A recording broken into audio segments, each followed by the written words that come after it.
জীবনে এমন কেউ তো থাকুক যে কিনা নিয়মিত আমার খোঁজ খবর রাখবে, নিজের থেকেও আমাকে প্রচুর পরিমাণে বেশি ভালোবাসবে, আমার মন খারাপের কারণগুলো ধৈর্য ধরে শুনবে, সুখে দুঃখে সর্বদাই আমার পাশে ছায়া হয়ে থাকবে।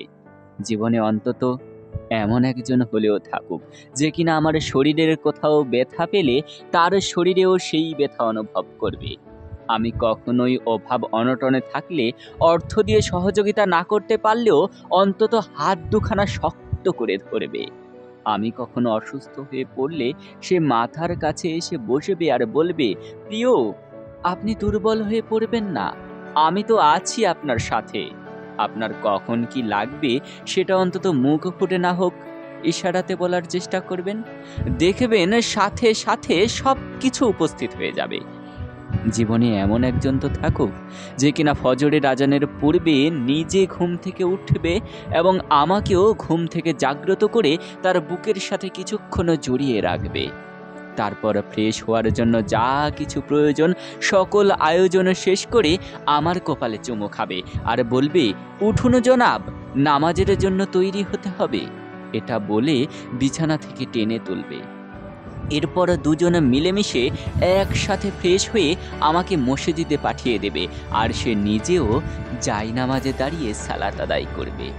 মসজিদে থেকে যখন বাড়ি ফিরে আসব, কাছে ডেকে নিয়ে বলবে, এই যে প্রিয়, ফজরের পর কি সূরা ইয়াসিন তিলাওয়াত করেছেন?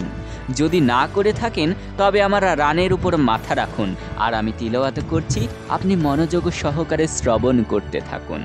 জীবনে এমন কেউ তো থাকুক যে কিনা ওয়াক্ত হওয়ার পূর্বেই আমার প্রিয় খাবারের আইটেমগুলো তৈরি করে রাখবে এবং ওয়াক্ত হলে গরম গরম খাবারগুলো সামনে পরিবেশন করবে। উভয়ের জন্য এক পাত্রে খাবার বেড়ে নিয়ে তার সুন্দর হস্ত দ্বারা খাবার মাখিয়ে আমার গালে তুলে দেবে এবং সে নিজেও খাবে। জীবনে এমন কেউ তো থাকুক যে কিনা দুপুরের কাজকর্ম সেরে বাড়ি ফেরার পর শরীরের ঘামগুলো তার কাপড়ের আঁচল দিয়ে মুছে দিয়ে বুকের সাথে শক্ত করে ঝাপটে ধরবে আর বলবে, এত কষ্ট করার কি দরকার? আপনার কষ্ট দেখলে যে আমারও কষ্ট হয়। এটা বলে তার মায়াবী চোখ দুটো আমার চোখে রাখবে, তারপর হারিয়ে যাবে আমার সাথে শান্তির এক নিদ্রায়। জীবনে কেউ একজন থাকুক যে কিনা সন্ধ্যা হলেই গরম গরম 2 কাপ চা বানিয়ে খোলা আকাশের নিচে বসে চায়ের কাপে চুমুক দেবে আর ফাঁকে ফাঁকে আমার সাথে খোশ গল্পে মজবে।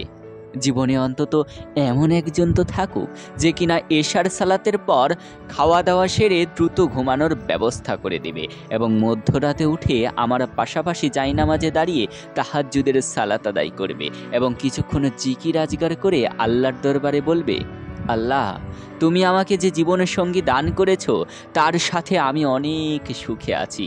সত্যিই এমন জীবন সঙ্গী পেয়ে আমি ধন্য। তাকে আর আমাকে সারা জীবন একসাথে রেখো, এমনকি জান্নাতেও যেন একে অপরের সঙ্গী হয়ে থাকতে পারি সেই ব্যবস্থা করে দিও।